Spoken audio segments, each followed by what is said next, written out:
नमस्कार, स्वागत है आप सभी का विश्व शांति दर्शन चैनल में। इस चैनल के रचयिता है विश्वधर्मी प्राध्यापक डॉक्टर विश्वनाथ दा कराड़ जी, संस्थापक और अध्यक्ष माइर्स MIT शिक्षा संस्था समूह, और जो संकल्पक है विश्व के सबसे बड़े तत्वज्ञ संत श्री ज्ञानेश्वर विश्व शांति गुंबद के।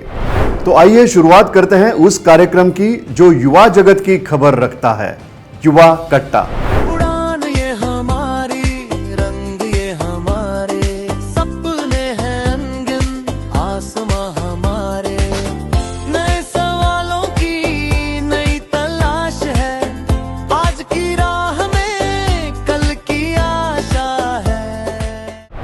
आज दुनिया में कुछ शक्तिशाली देशों की राजनीतिक महत्वाकांक्षा के कारण विश्व युद्ध जैसी स्थिति उत्पन्न हुई है। अमेरिका और इजरायल का ईरान के खिलाफ शुरू हुआ संघर्ष आज हमें दिखा रहा है कि 21वीं सदी में भी हम संघर्ष और युद्ध को रोक नहीं सक रहे हैं। हम आज उसके जो परिणाम हमारे जीवन पर, मानव जाति पर होंगे, उसे नज़रअंदाज नहीं कर सकते हैं। उसका सीधा असर हो रहा है हमारी इकोनॉमी, यातायात, खाद्य व्यवस्था, गैस और ईंधन पर, और सबसे महत्व का पर्यावरण के संतुलन पर और पृथ्वी पर उपलब्ध नैसर्गिक स्रोत और जल पर।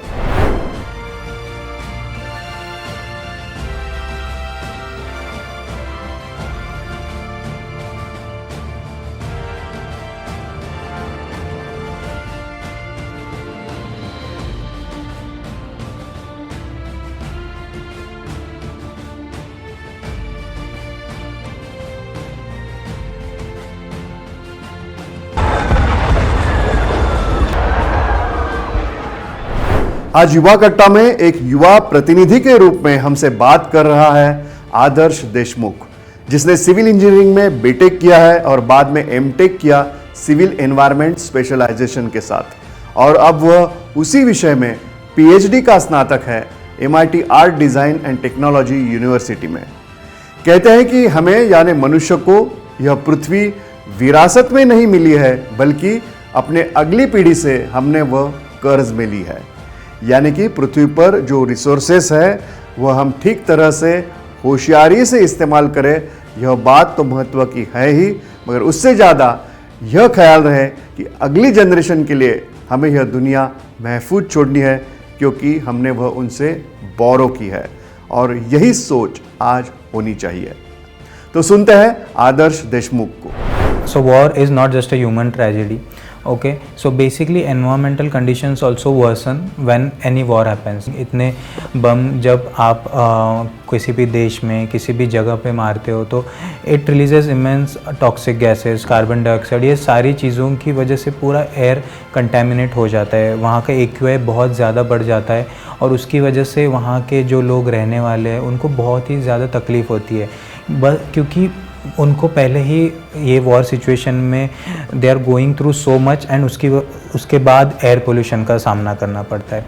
तो फिर एयर पोल्यूशन पे ये चीज़ें नहीं रुकती है, then again it goes to water contamination. So basically when in wars सब सारी चीज़ों की जब हानि होती है तो सारा जो पाइपलाइंस है, ये सारी जो चीज़ें हैं वो डैमेज हो जाती है। उसकी वजह से आपको एक्सेस टू क्लीन वाटर भी नहीं रहता है, फिर आपको उसकी वजह से आपके हेल्थ इफ़ेक्ट्स होते हैं, आपको बराबर पानी नहीं मिलता है, खाना नहीं मिलता है वॉर सिचुएशंस में। फिर वाटर कंटेमिनेट होने की वजह से इतनी लाइंस बर्बाद हो जाती है, पाइपलाइंस और ये सारी चीज़ें, कि फिर आपको बहुत ही ज़्यादा सफ़र करना पड़ता है, क्योंकि बहुत सारे जो बॉम्ब्स होते हैं, बहुत सारी जो चीज़ें होती है वो सॉइल में अंदर तक सीप हो जाती है। तो सॉइल में सीप होने की वजह से वहाँ की जो फर्टिलिटी रेट है, जो सारी सॉइल फर्टिलिटी रेट बहुत ही ज़्यादा कम हो जाती है। उसकी वजह से बहुत आने वाले सालों तक, कम से कम 5-10 सालों तक वो वहाँ पे अच्छे बीज नहीं पाए जा सकते उसकी वजह से। And the same situation we saw in Japan in 1945 when America drop 2 atomic bombs in Japan.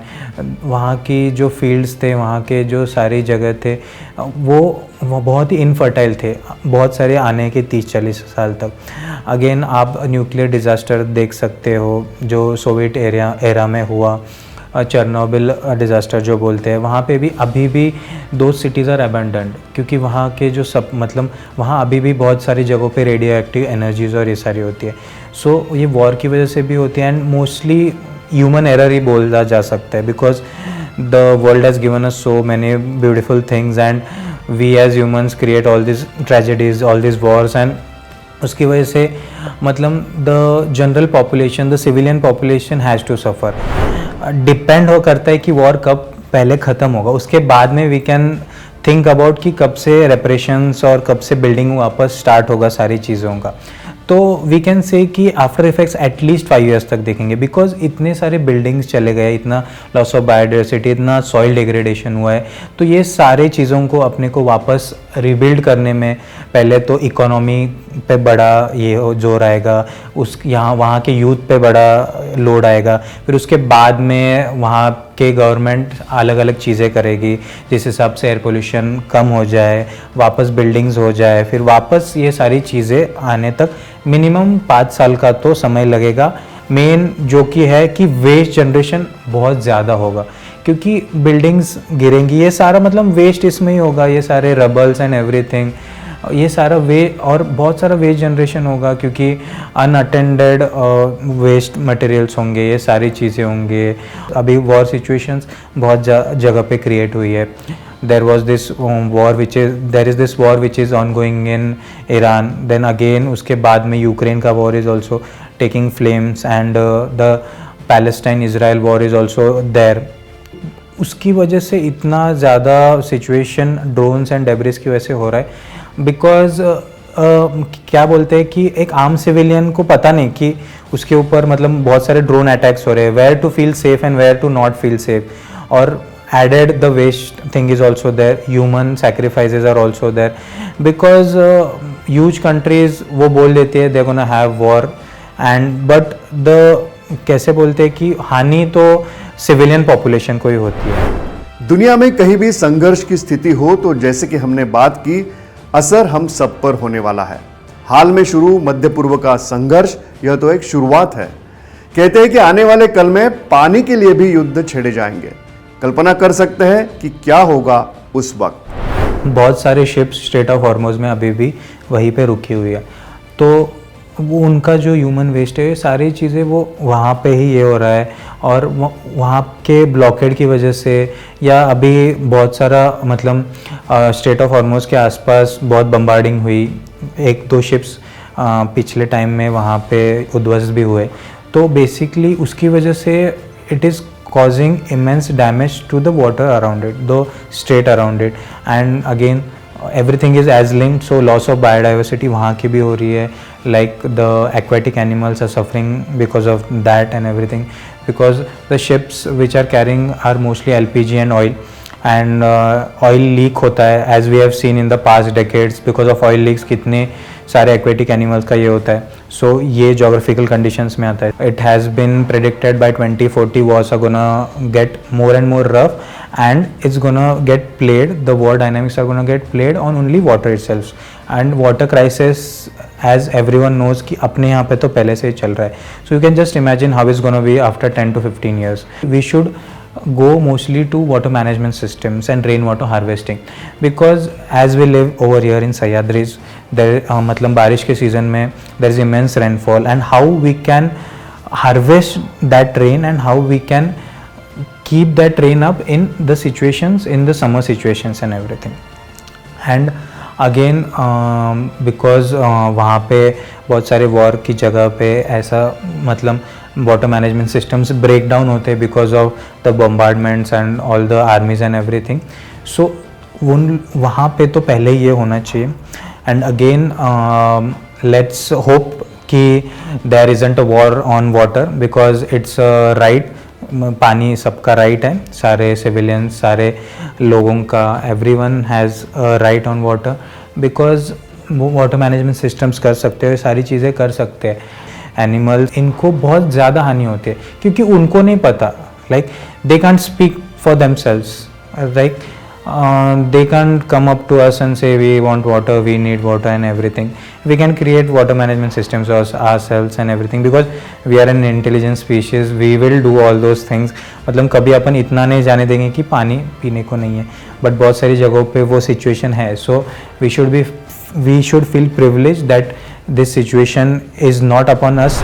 आदर्श का विषय है सिविल यानी कि इंफ्रास्ट्रक्चर खड़ा करना, चाहे वो बिल्डिंग्स हो, ब्रिजेस हो, डैम्स हो या इंडस्ट्रियल कंस्ट्रक्शन हो। भविष्य का विचार ध्यान में रखकर green construction, green building, green architecture, इसको हमें अमल में लाने की कोशिश करनी है। जान लेते हैं कि क्या है यह कल्पना।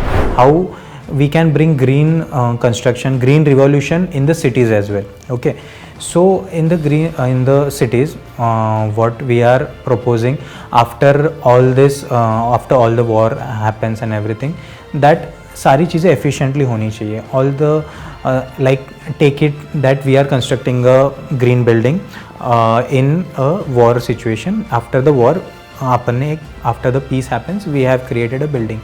So बिकॉज पहले ही अपन बहुत पीछे चले गए वॉर की वजह से, सो अभी we should think in a different manner as in that we can do vertical trees over there, like the saplings we can do, and after that अपन एक वाटर मैनेजमेंट सिस्टम वहीं पे बना सकते हैं।